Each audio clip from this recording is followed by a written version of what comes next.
Thank you very much, Debbie. I'm very impressed with what we've heard about the forward thinking and innovation that we hear from Portland and Austin, and I just need to confess right up front that Virginia is a little slower. In Virginia, you might ask, how many people does it take to change the light bulb? Well, the one to remove the old light bulb, one to extol its history, and one to quote from Thomas Jefferson on the subject. However, I do believe that the states generally are the places where a lot is happening and really do represent the laboratories for energy action. And we can try a lot of ideas out at the state level. And they do it primarily in these four categories: policies, rules and regulations, incentives, and funding.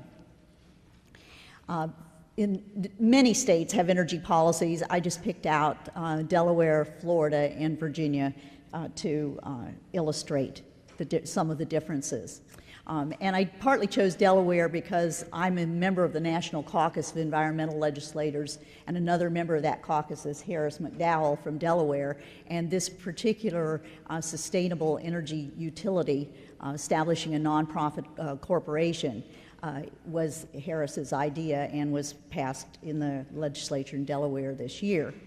And you can see that they're doing some very interesting things, covering the difference in cost for energy efficient equipment, providing expanded weatherization, and promoting at least 300 megawatts of customer renewable energy. And then they added to that these other bills that together make up their energy policy, increasing their renewable portfolio standard, doubling the mill rate for the Green Energy Fund, and increasing the net metering ceiling. In Florida, it was done not by legislation, but by executive order, primarily designed to reduce greenhouse gases. But they are calling for dramatic reductions in Florida in auto and power plant emissions, requiring better standards for appliances. They're planning for large increases in renewable power, including particularly solar, and an emphasis on conservation and energy efficiency. Now in Virginia, we had legislation in the 2006 session that was a large energy bill, and one of the things that it asked for was to have an energy plan developed for Virginia, and that was developed by the executive branch. And I do have to tell you, it's always, as they say, watching legislation being made is like sausage, and there was a little bit of that went on with our energy bill. It was proposed by my colleague, Senator Frank Wagner, who was primarily interested in offshore oil exploration. And I kept saying, well, Frank, I can't support a bill like that unless it includes an emphasis on energy conservation and efficiency, unless it calls for developing a good energy plan for Virginia, unless it has it. Oh, fine, says Frank, we'll just put those in too.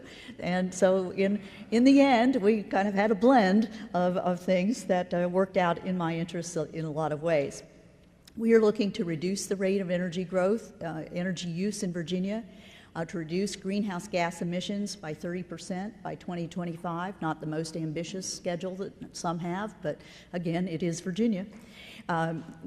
A lot of emphasis, though, on increasing conservation and energy efficiency, believing that that is the quickest and best and least costly way to go, and I am hopeful that that will happen. We're looking at reducing vehicle miles traveled, increasing mileage in the use of alternative fuels, and promoting research and development in our state universities. Another category that states use to promote energy efficiency is through various rules and regulations. One of these is renewable portfolio standards, also green building requirements, cap and trade proposals, and changes in the building code. Renewable portfolio standards is one that's well advanced, and 25 states in the District of Columbia have renewable portfolio standards. That is to say, the electric utility must get a certain portion of their energy from renewable sources. So I gave some examples. Some states have 25% by 2025, 20% by 2020. California in the lead as usual, 20% by 2010. 5 states set goals. That would be Virginia. I had a bill to require a renewable portfolio standard. It ended up being incorporated in the electricity re-regulation bill as a voluntary RPS, However, I think we built enough incentives into it that utilities tell me that they will do it, and we added to it a 10% energy efficiency and conservation target. Some states are requiring green building standards. The usual one is the LEED standard. Virginia did that by executive order, and our governor now requires that all state buildings will be built to LEED standards. And some states have higher standards in their building codes. Certainly, I think that is going to be an area where more will be happening. I think that that will be an important way to improve and reduce our use of energy. Several states use cap and trade as a way of reducing emissions.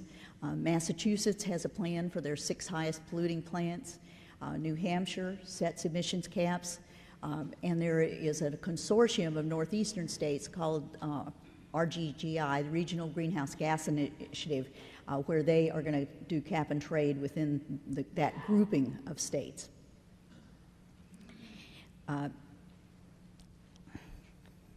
Just a minute.